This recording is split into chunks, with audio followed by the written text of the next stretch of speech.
தற்போதைய செய்திகள் பிரகாரம் அமெரிக்காவிடத்தில் தடுப்பு ஏவுகணைகளே குறைந்து விட்டது. கடந்த ஒரு 4-5 மாதங்களுக்கு முன்பதாக சவுதி அரேபியா பாகிஸ்தானோடு ராணுவ ஒப்பந்தத்தை போட்டிருந்தது. சவுதி மேல யாராவது தாக்குதல் நடத்தினால் பதிலுக்கு பாகிஸ்தானும் அவர்களை சென்று தாக்கும். உனக்கு அடிச்சா நான் வருவேன், எனக்கு அடிச்சா நீ வரணும் என்கிற ஒப்பந்தம். ராணுவ பலம் கொண்ட மாபெரும் நாடாக பாகிஸ்தான் இருக்கிறது. சவுதி போன அதே ரூட்ல தற்போது குவைத் போயிருக்கிறாங்க. அரபு நாடுகள் எல்லாமே பாகிஸ்தானோடு ஒரு ராணுவ உடன்படிக்கைக்கு போகிற வழிவகைகளை ஏற்படுத்தி கொண்டிருக்கிறார்கள்.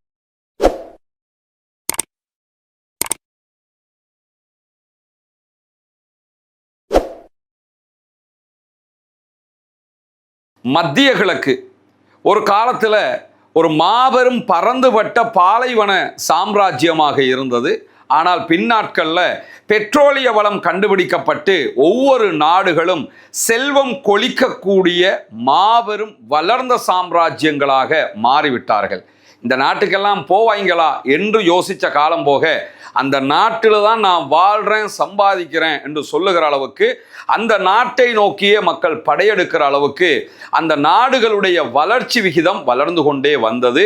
துபாய் கனவு தேசமாக மாறியது.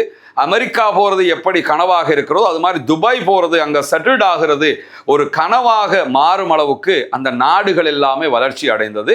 இப்பொழுது சவுதி அரேபியாவினுடைய நியோன் திட்டமும் அடுத்த கனவு தேசமாக சவுதி அரேபியாவை மாற்றுகிற அளவுக்கு வளர்ச்சிகளில் முந்திக்கொண்டே வருகிறது.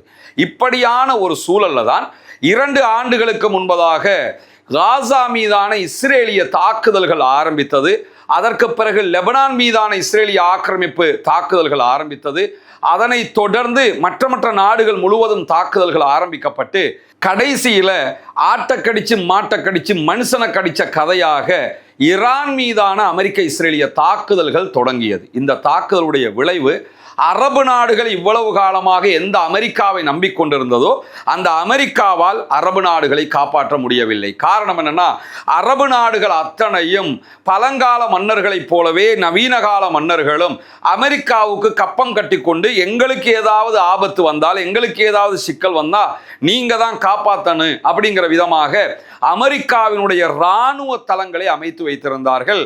கத்தர்ல தான் மத்திய கிழக்கில் இருக்கக்கூடிய மிகப்பெரிய அமெரிக்காவின் இராணுவ தளம் இருக்கிறது, உதய் போர்ட். இந்த போர்ட்ல மட்டுமே 10,000க்கு மேற்பட்ட அமெரிக்கன் போர்சஸ் இருப்பதாக வெளிப்படையான செய்திகள்ல நம்ம பார்க்க முடியும். அதை தாண்டி முழு மத்திய கிழக்கிலுமே 50,000க்கு மேற்பட்ட அமெரிக்காவினுடைய படைகள் இருக்கிறார்கள். ஜோர்டான்ல அமெரிக்காவினுடைய மிக பிரம்மாண்டமான படைத்தளமும் இருக்கிறது. இப்படி எல்லா பக்கமுமே அமெரிக்காவை நம்பியே அரபு நாடுகள் இருந்தது. அரபு நாடுகளை தாண்டி ஈரான் மீதான இஸ்ரேலிய அமெரிக்க தாக்குதல்கள் நடத்த ஆரம்பிக்கப்பட்டதோட இஸ்ரேலுக்கு நேரடியாகவே தாக்குதல் பதிலடிகளை கொடுத்தது ஈரான். அமெரிக்காவை நேரடியாக தாக்க வேண்டும். எனவே இங்க இருந்துகிட்டு அமெரிக்காவை தாக்குறதை விட அமெரிக்காவினுடைய இடங்களை தாக்குறது ஈரானுக்கு ரொம்ப ஈஸியாக மாறிடுச்சு. அந்த அடிப்படையில் தான் Kuwait, Bahrain, Jordan, Saudi Arabia எல்லா அரபு நாடுகள் மேலையும் கடும் தாக்குதல்களை நடத்தினார்கள். 40 நாட்கள் நடந்த முதல் கட்ட யுத்தத்தில் இஸ்ரேலுக்கு அடுத்ததாக மிக கடுமையான அடி வாங்கிய ஒரு நாடாக UAE அமைந்திருந்தது. UAE மேல அவ்வளவு தாக்குதல்களை அவங்க நடத்தி இருந்தாங்க. 800க்கும் மேற்பட்ட பாலிஸ்டிக் மிசைல் தாக்குதல்களே நடத்தப்பட்டிருந்தது. அதே போலதான் UAE தாண்டி மற்ற அரபு நாடுகள் மேலையும் தாக்குதல்களை நடத்தினார்கள். இப்பொழுது நடைபெற்று வந்த 12 நாள் தாக்குதல்கள்ல மிக கடுமையாக குவைத்தும் பஹ்ரைனும் அடி வாங்கி இருக்கிறது. இப்படி எல்லா வகையிலும் அரபு நாடுகளுடைய அமெரிக்க தளங்கள் மேல ஈரான் தாக்குதல்களை நடத்தியது. இந்த அரபு நாடுகளுடைய அமெரிக்க தளங்களை கூட அமெரிக்காவால் காப்பாற்ற முடியாமல் போய்விட்டது. வரக்கூடிய தற்போதைய செய்திகள் பிரகாரம் அமெரிக்காவிடத்தில் தடுப்பு ஏவுகணைகளே குறைந்து விட்டது. வரக்கூடிய ஒரு ஏவுகணையை தடுக்கிறதுக்கு அவங்க தேடு அல்லது ஏரோ சிஸ்டம் மூலமாக ஏவுகணைக்கு பதில் ஏவுகணை அனுப்பித்தான் தடுப்பாங்க. அதற்குரிய ஏவுகணைகள் இல்லாத பற்றாக்குறையில் அமெரிக்கா தத்தளிக்கிறது. இந்த சூழல்ல தான் அரபு நாடுகள் இனிமேல் நாம் யாரை நம்ப கூடாது என்கிற ஒரு தெளிவான நிலைப்பாட்டிற்கு வந்திருக்கிறார்கள் என்கிற அடிப்படையில் கடந்த ஒரு 4-5 மாதங்களுக்கு முன்பதாக சவுதி அரேபியா பாகிஸ்தானோடு ஒரு மிக தெளிவான இராணுவ ஒப்பந்தத்தை போட்டிருந்தது.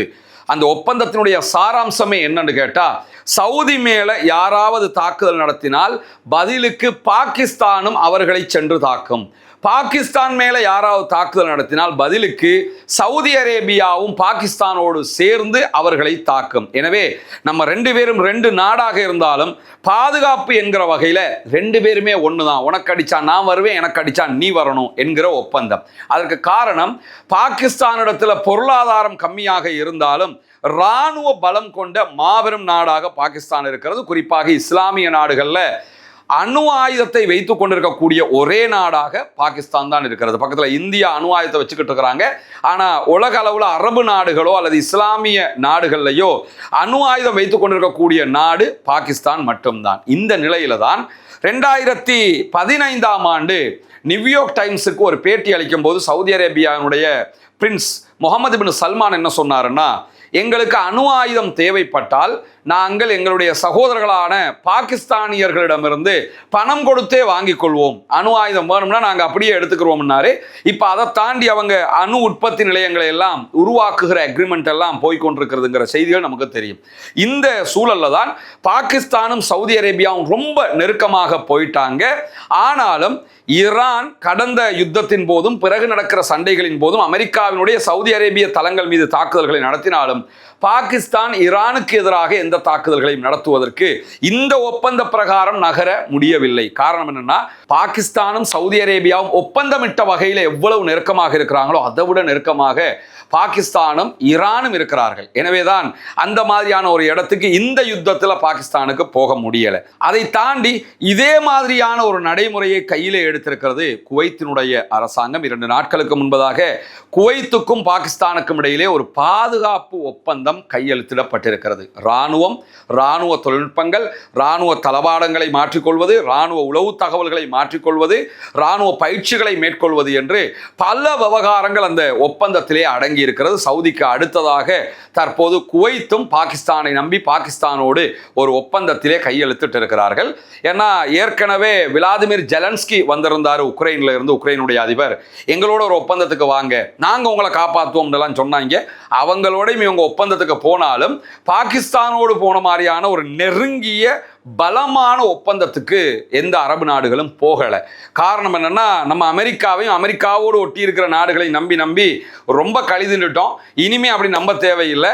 நம்ம யாரை நம்பலாம்னா, பக்கத்தில் மார்க்க அடிப்படையில் நம்ம இஸ்லாமியராக இருக்கிறோம், அவங்களும் இஸ்லாமியர்களாக இருக்கிறாங்க, சகோதரத்துவ அடிப்படையில் ரொம்ப நெருக்கமாக இருக்கிறாங்க. எல்லாவற்றுக்கும் மேலாக அவங்க அணு ஆயுதம் இருக்குது, இராணுவ பலம் ரொம்ப உச்சமாக இருக்குது, இந்தியாவோடைய முட்டி மோதுகிற அளவுக்கு பலம் கொண்ட இராணுவமாக அவங்க இருக்கிறாங்க. எனவே நமக்கு தேவையானது அவங்க கிட்டே இருந்து எடுத்துக்கலாமேன்னு சவுதி போன அதே ரூட்ல தற்போது குவைத் போயிருக்கிறாங்க. ஒரே ஒரு வித்தியாசம், குவைத்தை யாராவது தாக்கினால் பாகிஸ்தான் தாக்கும் என்றோ, பாகிஸ்தானை யாராவது தாக்கினால் குவைத்து வந்து தாக்கும் என்றோ அந்த வாசகம் அதிலே இல்லை. அதற்கு மேலதிகமாக இந்த ஒப்பந்தத்தை இருதரப்பும் எழுத்து மூலமாக தேவைப்படுகிற போது திருத்தங்கள் செய்து கொள்ளலாம் என்பது அதிலே குறிப்பிடப்பட்டிருக்கிறது. இந்த வகையில் அரபு நாடுகள் எல்லாமே பாகிஸ்தானோடு ஒரு இராணுவ உடன்படிக்கைக்கு போகிற வழிவகைகளை ஏற்படுத்தி கொண்டிருக்கிறார்கள். காரணம், இனிமேலும் அமெரிக்காவை நம்புவதற்கு அவர்கள் தயாரில்லை. அமெரிக்காவும் இனிமேல் அவர்களை பாதுகாக்க முடியாது என்கிற நிலைக்கு வந்துவிட்டது. அமெரிக்காவுக்கு கப்பம் கட்டி கொண்டு எங்களை பாதுகாப்பார்கள் என்று நம்புவதை விட பாகிஸ்தானுக்கு நம்ம அதை பண்ணிட்டு போயிடலாம், பிராந்திய நாடுகள் எல்லாம் ஒன்று சேர்ந்துடலாம் என்கிற இடத்துக்கு வர்றாங்க. பாகிஸ்தானோடு சுமூகமாக சேர்ந்து கொள்வதே ஈரானோடு சுமூகமாக போவதற்குரிய ஒரு வழியாகவும் அமைந்துவிடும். அந்த அடிப்படையில் தான் இது நடைபெற்று வருகிறது. எனவே குவைத்தினுடைய இந்த ஒப்பந்தம் எதிர்காலத்தில் இப்போதைய நிலையில் உடனே எந்த மாற்றத்தையும் தராது. ஏன்னா ரொம்ப அடி வாங்கிக்கிட்டு இருக்கிறாங்க ஈரான்கிட்ட இருந்து. திரும்ப அமெரிக்கா அடித்தாலும் ஈரான் அவங்களுக்கு அடிக்கத்தான் போகிறான்.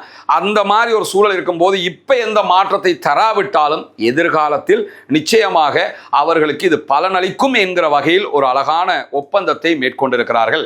அந்த செய்திகள் தான் இன்றைக்கு முழுவதும் டாக் ஆஃப் த சிட்டியாக மாறியிருப்பதை நம்ம பார்க்க முடியும். தொடர்ந்து இணைந்திருங்கள். ரஸ்மின் வைசி நியூஸ் மற்றும் ரஸ்மின் டாக்ஸ் ஆகிய 2 சேனல்களோடு வரக்கூடிய செய்திகளை உடனுக்குடன் உங்களோடு பகிர்ந்து கொள்வதற்கு தயாராக இருக்கிறோம்.